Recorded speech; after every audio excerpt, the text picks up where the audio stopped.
கிறிஸ்துவுக்கு அன்பானவர்களே, எல்லாரும் எப்படி இருக்கீங்க? சந்தோஷமாக இருக்கீங்களா? சந்தோஷமாக இருப்பீங்கன்னு சொல்லி நான் கர்த்தருக்குள் விசுவாசிக்கிறேன்.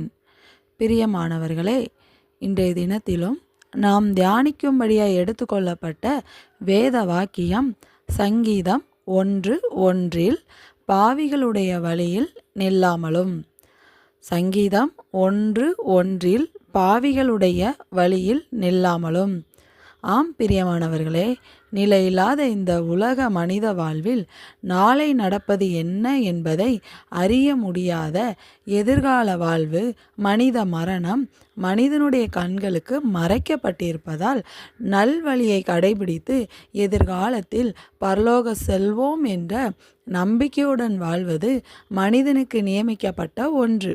அதனால்தான் பாவிகளுடைய வழியில் நில்லாதே என்று கர்த்தர் அறிவுறுத்துகிறார்.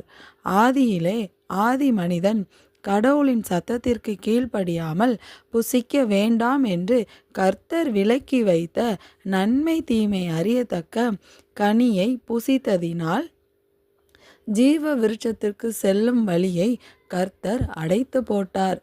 ஆதியாகமம் 3:24 வாசிக்கிறோம். இச்சூழலில் பூமியின் மனித வாழ்வில் தீமை நிறைந்த வழிகள் அதிகமாக காணப்படுகிறது. தீமைக்கு தீமை, தீய வழிகள், தீமை செய்வதே நோக்கம் என பாவங்கள் நிறைந்த வழிகள் ஏராளம். ஆதியாகமம் 6:12 தேவன் பூமியை பார்த்தார். இதோ அது சீர்கட்டதாய் இருந்தது. மாம்சமான யாவரும் பூமியின் மேல் தங்கள் வழியை கெடுத்து கொண்டிருந்தார்கள். பூமி சீர்கட்டதாக இருக்கிறது. மாம்சமான யாவரும் மனுகுல அனைத்து மக்களும் பூமியின் தங்கள் வழியை கெடுத்து கொண்டிருந்தார்கள். கேடான வழியை செய்து கொண்டிருந்தார்கள். இதைத்தான் பாவிகள் வழி என்றும், அத்தகைய கெடுதல் உள்ள தீமை நிறைந்த பாவிகள் பின்பற்றும் வழியை வெறுத்து அத்தகைய வழியில் நில்லாமலும் கர்த்தர் நமக்கு அருளிய வேதத்தை தினமும் தவறாமல் வாசித்து தியானித்து அதன் வழியில் நடப்பதே உத்தமம். அவர்களே நீதிமான் என்று ஆண்டவர் நமக்கு வசனத்திலிருந்து கற்றுக் கொடுக்கிறார். ஆம் பிரியமானவர்களே, இந்த வசனத்திலிருந்து தீய வழியில் நீதிமான் செல்லக்கூடாது என்பதை கர்த்தர் அறிவுறுத்துகிறார்.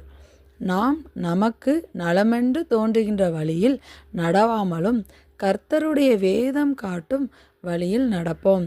கர்த்தர் நீதிமான்களின் வழியை அறிந்திருக்கிறார், துன்மார்க்கரின் வழியோ அழியும்.